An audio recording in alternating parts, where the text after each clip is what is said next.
نحمده ونصلي على رسوله الكريم أما بعد أعوذ بالله من الشيطان الرجيم بسم الله الرحمن الرحيم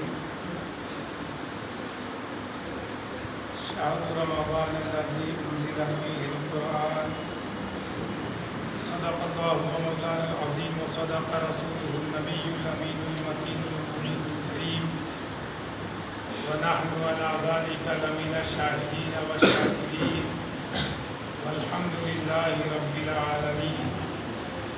آئیے سب سے پہلے بارگاہ رسالت میں ایک مرتبہ ہدیہ درود پیش کریں. پڑھیے اللہم صلی علی سیدنا و نبینا و کریمنا مولانا محمد وعلی آلہ والکرم علیہ صلاۃ و سلام علیک یا رسول اللہ صلی اللہ تعالی علیہ وسلم.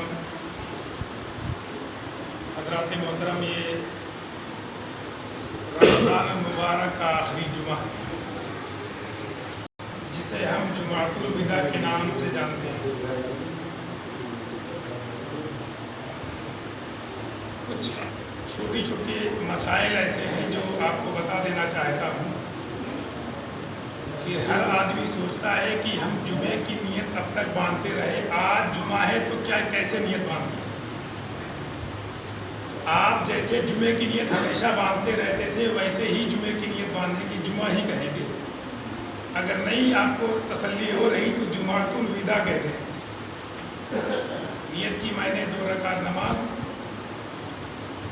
فرض جمعۃ الوداع، اور جیسے نیت باندھتے تھے ویسے ہی باندھیں. آج یہ جمعہ ہے، ہم سب کو رونا آئے یا نہ آئے لیکن تمام بزرگان دین کے اقوال ملتے ہیں. صحابہ کرام رویا کرتے تھے، اولیاء کاملین رونے لگتے تھے. یہ آخری عشرہ اور آخری عشرے کا آخری جمعہ جا رہا، یعنی رحمت و انوار کی بارشیں ہم سب سے رخصت ہو رہی.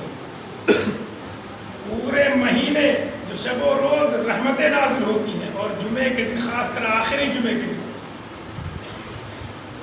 آسمانی فرشتے آتے ہیں، عالم اسلام کو، عالم انسان کو گھیر لیتے ہیں، ڈھانپ لیتے ہیں، اپنی رحمتوں سے ڈھانپ لیتے ہیں. یہ وہ جمعہ ہے. اور ایک چیز آپ کو میں بتا دوں کہ ہم صدقہ فطر ادا کرتے ہیں. کچھ لوگوں نے ماشاءاللہ ادا کر دیا، ابھی کچھ لوگ باقی. صدقہ فطر کا کے 2 بڑے فائدے ہیں. ایک تو سب سے پہلا اپنا فائدہ. اپنا فائدہ یہ ہے کہ روزہ دار جب ہوتا ہے، روزے سے ہوتا ہے، تو غصہ بہت زیادہ آتا ہے. سب کو معلوم ہے، کچھ بتانے والی بات نہیں، سب کو معلوم ہے غصہ بہت زیادہ آتا ہے، اور جھوٹ غیبت بھی ہو جاتی. یہ اس کا یہ کفارہ بھی ہے. صدقہ فطر اس کا کفارہ ہے. اور دوسرا بڑا فائدہ غریبوں کی مدد ہو جاتی ہے، غریبوں کا فائدہ ہو جاتا ہے. تو سب سے بڑا فائدہ تو اپنا فائدہ ہے کہ ہمارے روزے میں کوتاہیاں ہوئی، غیبت ہو گئی، جھوٹ بول دیا، نظریں ادھر ادھر چلی گئی، تمام چیزیں، غصہ آ گیا، بہت زیادہ غصہ آ رہا ہے. ہوتا نہیں افطار سے پہلے عصر کی نماز کے وقت میں اگر کسی نے کچھ کہہ دیا تو غصہ ناک پہ ہی رہتا. تو ان سب چیزوں کا کفارہ یعنی روزے کو مضبوط کرنے والی چیز ہے. روزے کی عبادت کو مکمل پہنچانے والی چیز اگر کوئی ہے تو وہ فطرہ. اور حضرات محترم، یہ سب روزے کی بات، یہ ذکر و اذکار کی بات کیوں کی جاتی ہے؟ ہم روزہ کیوں رکھیں، نمازیں کیوں پڑھیں، یہ فرائض کیوں ادا کریں؟ اس لیے ادا کرتے ہیں کہ جہنم سے بچ جائیں، اس لیے ادا کرتے ہیں کہ جنت ہمیں مل جائے، اس لیے شب و روز صدقات و خیرات کرتے ہیں کہ جہنم سے چھٹکارا مل جائے. کیوں؟ کون سی جہنم؟ جہنم وہ کون سی بلا ہے اور کس قدر وسیع ہے، کتنی بڑی جہنم ہے. تو جہنم تو میں بعد میں بتاؤں گا. میں بتا دوں آپ کو، جہنم میں جانے والا شخص جو جہنمی ہو جاتا ہے اس کا حلیہ کیا ہو جاتا ہے. اس کا حلیہ تبدیل کر دیا جاتا ہے، اس کا حلیہ بدل دیا جاتا ہے. کیسا بدلا جاتا ہے؟ اس کا ایک دانت اتنا بڑا ہو جاتا. اللہ کے پیارے رسول صلی اللہ علیہ وسلم ارشاد فرماتے ہیں جہنمی شخص کا دانت ایک دانت احد پہاڑ کے برابر ہو جاتا ہے.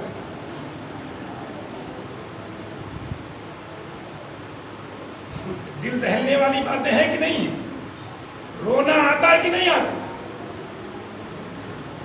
آنکھوں سے آنسو جاری ہو جاتے ہیں, دل رونے لگتا ہے. ایک دانت جہنمی کا احد پہاڑ کے برابر. کچھ لوگ جو حرم شریف مکہ شریف جا چکے ہیں, کچھ لوگوں نے احد پہاڑ بھی دیکھا ہے, اور نہیں دیکھا تو پہاڑ کی مٹی کے ڈھیر کو نہیں کہتے.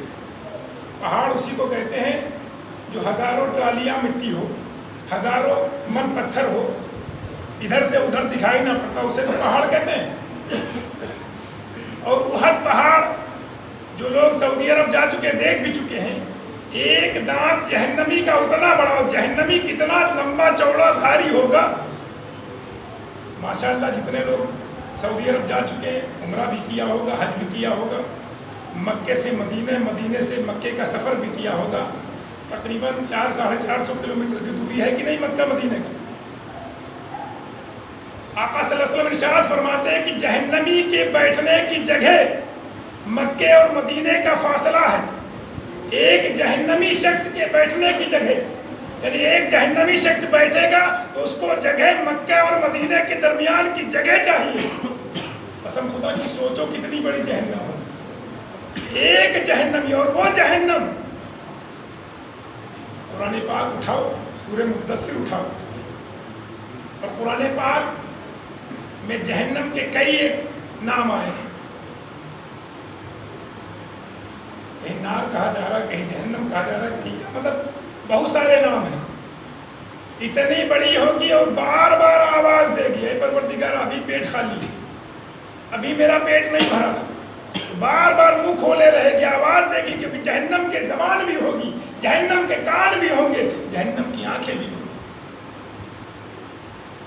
بار بار آواز دے گی. مسلمانوں ہم کس غفلت میں کھوئے ہیں, بڑی آسانی سے روزہ چھوڑ دیتے ہیں, بڑی آسانی سے نمازیں چھوڑ دیتے ہیں, بڑی آسانی سے جھوٹ بول دیتے ہیں. ہمارے دل نہیں روتے, ہماری آنکھیں نہیں روتی. جہنم کی وسعت اتنی بڑی ہے, ایک جہنمی کا بدن ایسا کر دیا جائے, ایک دانت احد پہاڑ کے برابر. اس کا جسم تقریباً 450 کلومیٹر کی دوری میں اس کا جسم بیٹھنے کی جگہ دی جائے گی. تو اتنی دوری, اتنی جگہ, یعنی یہاں سے دلی بھر کی جگہ.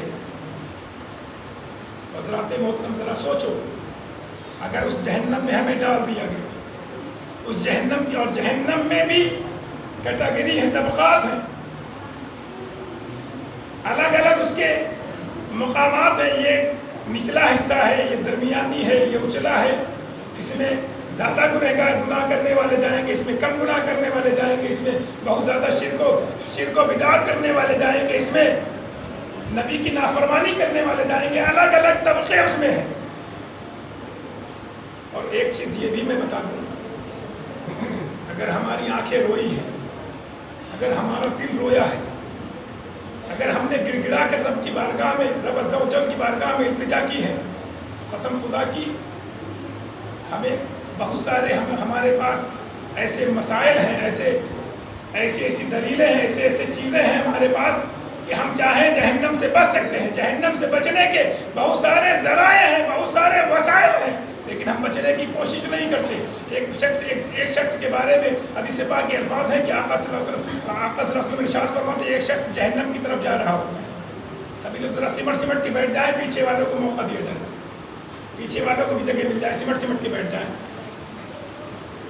ایک شخص جہنم میں جا رہا ہوگا, تو جہنم میں جب جا رہا ہوگا اس شخص کی آنکھیں, اس شخص کی پلکیں رونے لگے گی, اس شخص کی پلکیں التجا کریں گے, اے پروردگار تیرے غم میں, تیرے خوف سے ایک مرتبہ یہ رویا تھا.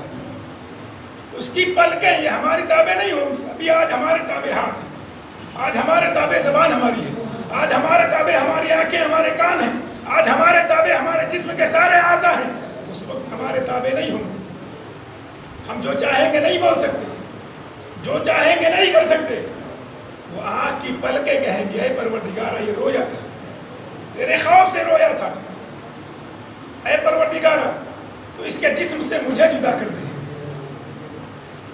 پلکیں کہیں گے پروردگارا تیرے خوف سے مجھے رویا تھا، میری پلکیں بھیگی تھی، مجھے اس کے جسم سے جدا کر دے۔ تو رب کہے گا اے میرے فرشتوں جاؤ، اس پلکوں کی سفارش کی وجہ سے اسے بھی جہنم سے نکال کر جنت میں ڈال دو۔ جسم کے اعضاء میں سے پلکیں اگر سفارش کر دیں تو جہنم سے بچ جاؤ گے۔ بہت سارے موقع، بہت سارے ذرائع، بہت سارے وسائل ہیں، آج بھی موقع ہے ہمارے پاس۔ صدقۃ رد البلا، صدقہ بلاؤں کو ختم کرنا ہے۔ ہم تقریریں سننے کے چکر میں رہتے ہیں کہ زوردار جوشیلی تقریریں ہوں، تو تقریر تو ہم لوگ بہت سارے 99% علماء کرام تقریر نہیں کر پاتے، ہم سب تقریر نہیں کر پاتے، ہم سب کچھ نہ کچھ لب کشائی، وہ بھی ایک ہی گاؤں کے ایک ہی جگہ کے سب رہنے والے، اس لیے کھڑے ہونے کی جسارت ہوتی ہے۔ کھڑے ہو کر کے جب ہم ایک دوسرے سے باتیں کر سکتے ہیں تو کچھ حدیث پاک کی باتیں کیوں نہ بتا دیں، قرآن پاک کے بارے میں کیوں نہ بتا دیا جائے۔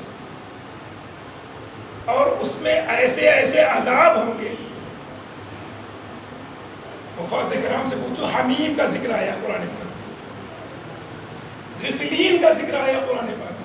حمیم کیا چیز ہے؟ حمیم جانتے ہو؟ جہنمی کو جو پانی دیا جائے گا، جو بہت زیادہ شدت کی پیاس لگی ہوگی، جب اسے پانی دیا جائے گا اسے کہا جاتا ہے حمیم۔ تو اس پانی کو جب ہونٹوں کے قریب لے جائیں گے تو آپ کے ہونٹ لٹک کر زمین میں گر جائیں گے، پگھل جائیں گے، ایسا پانی ہوگا، لیکن مجبوری میں پینا ہوگا۔ اور غسلین جسے کہتے ہیں۔ اور دوسری ایک چیز اور دی جائے گی، کھانے کے لیے ایک درخت دیا جائے گا، اس میں کانٹے ہی کانٹے ہوں گے، جب کھائے وہ جہنمی کھائے گا تو اس کی حلقوں سے کانٹے نکل آئیں گے۔ مسلمانوں ذرا سوچو، کہیں ایسا نہ ہو اس وادی میں ہمیں ڈال دیا جائے۔ اور جو غسلین کہا جاتا ہے،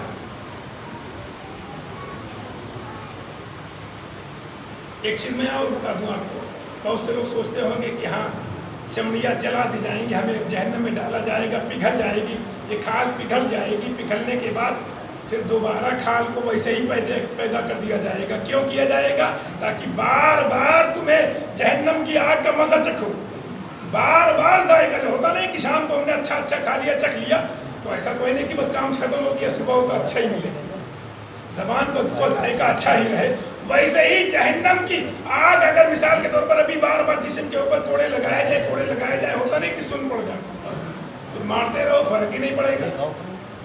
لیکن اگر اسی کھال کو دوبارہ بدل دیا جائے، اسی پیٹ کی کھال کو دوبارہ بدل دیا جائے تو کیا ہوگا؟ دوبارہ کوڑے لگیں گے، پھر تکلیف ہوگی۔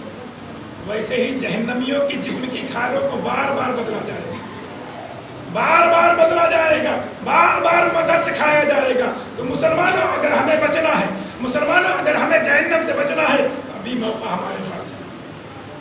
اور ایک چیز میں آپ کو بتا دوں، بہت سے لوگ سوچتے، کبھی کبھی سوچ لیتے ہیں کہ اذان ہوئی، فلاں صاحب آئے مصلی پہ آگے بیٹھ گئے، فلاں صاحب آگے مصلی پہ بیٹھ گئے۔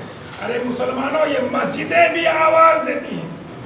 جب نمازی جو رمضان بھر نمازیں پڑھنے آتے رہے اور ایک جگہ پہ یہاں پہ لگاتار کھڑے ہوتے رہے، کوئی وہاں پہ کنارے کھڑا ہوتا رہا، کوئی وہاں کنارے بیٹھ گیا، کوئی کہیں پر بیٹھ گیا، تو جب یہ مسجدوں سے وہ آنا مسجدوں میں بند کر دیتا ہے تو مسجد روتی ہے، مسجد کی جگہ روتی ہے۔ مسلمانوں کس غفلت میں کھوئے ہوئے ہیں۔ ارے مسجد کی پاک جگہ، دنیا میں سب سے اچھی جو جگہ ہے وہ مسجد ہے۔ مسجد کی جگہ ہمارے لیے ہوئی، ہماری یاد میں روئے کہ یہ آتا تھا، یہ مسلسل آتا تھا۔ اور مسلمانوں، مرنا ہم سب کو مرنا ہے۔ ابھی رمضان المبارک کا مہینہ جا رہا ہے، اس میں تین انتقال ہوئے۔ ایک چاند رات میں انتقال ہوا، چاند رات والے دن، پھر رمضان المبارک کے دوسرے عشرے میں، پھر آخری عشرے میں، تو انتقال ہوتے رہے۔ وہ بڑے مبارک لوگ ہیں جن کو رمضان کے رحمت والے دن رات ملی، وہ مبارک ساعتیں ملی۔ ہم سب یہی خواہش کریں، پروردگار ہمیں بھی ایسی موت نصیب فرمائے، ہمیں بھی یہ مبارک مہینہ نصیب فرمائے۔ آج ہم سب سے یہ مہینہ رخصت ہو رہا، ہم سب سے جا رہا۔ الوداع کے بارے میں بزرگان دین کے قول ملتے ہیں کہ وہ رونے لگتے تھے، خوشیاں عید کی نہیں مناتے تھے، عید کے آنے کی خوشی نہیں ہوتی تھی، بلکہ رمضان کے جانے کا غم ہوا کرتا تھا۔ یہ رحمت والا مہینہ جا رہا، اور ایک چیز میں آپ کو بتا دوں، پورے مہینے میں اب تک جتنے جہنمیوں کی بخشش ہوئی ہے، آج کے دن ان سب کے برابر بخشش ایک دن ہوگی۔ اب بھی موقع ہے، اب بھی گڑ گڑا رہے، اب بھی ہم رو لیں، اب بھی عز و جل کی بارگاہ میں التجا کریں، اے پروردگار ہمارے آباء و اجداد جو اس دار فانی کو چھوڑ کر دار بقا میں جا چکے ان سب کی مغفرت فرما۔ اے پروردگار ہم سب کے گناہوں کو مولا معاف فرما۔ یہ آج بھی رہتے ہیں، ابھی موقع ہے، عید تک یہ موقع رہتا ہے، عید کے دن تک یہ موقع رہتا ہے، لیکن مسلمانوں ہم سب غفلت میں کھو جاتے ہیں۔ چاند نظر آتا ہے، عشاء کی نماز بھی کھا جاتا ہے، فجر کی نماز بھی سوتے سوتے گزار دیتے ہیں۔ مسلمانوں ہم نے بتایا کہ مسجد روتی ہے، تو مسجد کا رونا ہم برداشت نہ کریں، مسجد کو رونے نہ دیں۔ ہم اپنی جو جگہ جس جگہ پر ہم آ کر کے مسجد میں ہمیشہ نماز پڑھتے رہے، رمضان کے مہینے بھر پڑھتے رہے، ہم ہمیشہ آتے رہے، ہمیشہ آتے رہے، مسجد کا رونا بند ہو جائے گا، مسجد کا پیٹ بھرے گا، قسم خدا کہ ہم سب کا گھر بھر جائے گا، ہم سب کا پیٹ بھر جائے گا، ہم سب کے گھروں میں مال کی فراوانی ہو جائے گی، ہم سب کے جسموں سے تمام بیماریاں دور ہو جائیں گی۔ لیکن مسلمانوں ہم غفلت میں کھوئے ہیں۔ ہم اب بھی کہتے نہیں کہ جگہ جگہ کے ہنگامے تھک جاتے ہیں، لیکن ہم سب ایسے مومن ہیں، ہم جگتے نہیں۔ ہم آج الوداع کی نماز ہے تو ہم جگہ، پوری مسجد ہماری ماشاءاللہ بھری ہوئی ہے۔ کیا مسئلہ ہے؟ کیا الوداع کے دن صرف الوداع ہی پڑھنا چاہیے؟ جمعہ نماز نہیں پڑھنی چاہیے اور ظہر کی نماز نہیں پڑھنا چاہیے؟ آج دیکھا جائے ہم سب نماز پڑھنے کے لیے آ گئے ہیں، لیکن جو عورتیں مسلسل ماشاءاللہ روزہ رکھتی ہیں ان کے اوپر تو جمعہ بھی فرض نہیں، ان کے اوپر تو الوداع بھی نہیں، وہ تو ظہر کی نماز پڑھتی ہیں۔ اور ظہر کا مسئلہ کیا ہے؟ اگر میری آواز کانوں تک پہنچ رہی ہو تو یہ ضرور اپنے ذہن نشین کر لیں کہ جمعے کی نماز جب ہو جائے اس کے بعد ہی ظہر کی نماز ادا کریں۔ مثال کے طور پر 1 بجے خطبہ شروع ہوتا، 1:15 بجے نماز ختم ہوتی، 1:30 بجے لگ بھگ نماز ختم ہوتی، تو 1:30 بجے کے بعد ہم ظہر کی نماز پڑھیں۔ ایسا نہیں سوچتی عورتیں، سوچتی بہت ساری عورتیں بہت زیادہ عقل مند ہوتی ہیں، سوچتی اذان ہو گئی بس فوراً نماز پڑھ لیں، تو ظہر کی نماز جمعے کی نماز کے بعد ادا کریں۔ اور خاص کر عورتیں بھی اپنے گھر کے لیے دعا کریں، اپنے شوہر کے لیے دعا کریں، اپنے بچوں کے لیے دعا کریں، اپنے گھر والوں کے لیے دعا کریں، اور ہو سکے امت مسلمہ کے لیے دعا کریں، کیونکہ کس کی کب دعا قبول ہو جائے ہم سب کو نہیں معلوم رہتا۔ آئیے سب مل کر درود پاک میں اللہم صلی علی سیدنا و شفیعنا و حبیبنا و نبینا و کریمنا مولانا محمد معدن الجود والکرم و آلہ وبارک وسلم صلی علیہ صلاۃ و سلام علیک یا رسول اللہ صلی اللہ تعالیٰ علیہ وسلم۔ آخری بات، حضرات محترم، فطرے کی رقم اب بھی جس نے ادا نہیں کیا، کم سے کم 50 روپے دیہات کے اعتبار سے بتایا گیا، اور جیسی جس کی حیثیت ہو اس حساب سے فطرہ ادا کرے۔ گیہوں کی رقم 50 روپے، جو کی رقم 170 روپے تقریباً ایک آدمی کی، کھجور کی رقم 1150 روپے ایک آدمی کی، اور کشمش کی رقم 1350 روپے ایک آدمی کی۔ جیسی جس کی وسعت ہو ویسا فطرہ ادا کرے، اور فطرہ ضرور ادا کرے، کیونکہ اللہ کے پیارے رسول صلی اللہ علیہ وسلم نے ارشاد فرمایا جس نے صدقہ فطرہ ادا نہ کیا وہ میری عیدگاہ پہ نہ آئے۔ تو مسلمانوں ہم اپنی فطرہ ادا کر دیں، عرفان بھائی کو دے دیں یا عبید بھائی کی دکان میں پہنچا دیں، بتا دیں کہ فطرے کی رقم ہے۔ فطرہ جس کو بھی دے، بہتر یہ ہے کہ اگر کسی غریب کو دے تو نہ بتائیں، یہ نہ کہیں کہ فطرے کی رقم ہے، بلکہ اس کو دے دیں، اور مدرسے میں دے تو ضرور بتا دیں کہ فطرے کی رقم ہے یا زکوٰۃ کی رقم ہے یا صدقہ ہے، اور فطرہ بھی اصل میں صدقہ ہے۔ تو ان چیزوں کا ہم خیال رکھیں۔ عید کی نماز پڑھنے جب ہی جائیں جب فطرہ ہم ادا کر دیں۔ میں رب کی بارگاہ میں دعا کرتا ہوں پروردگار ہم تمامی مسلمانوں کو جہنم سے بچنے کی توفیق عطا فرمائے، اور ہم سب کا خاتمہ بالخیر عطا فرمائے۔ ہم سب کے اس پورے مہینے کے رمضان المبارک کے روزوں کو اپنی بارگاہ علی میں قبول فرما۔ وآخر دعوانا ان الحمد للہ رب العالمین، السلام علیکم۔ اور ایک چیز ذہن میں نشین کر لیں کہ عید کی نماز درگاہ والی عیدگاہ میں 7 بجے ادا کی جائے گی انشاءاللہ،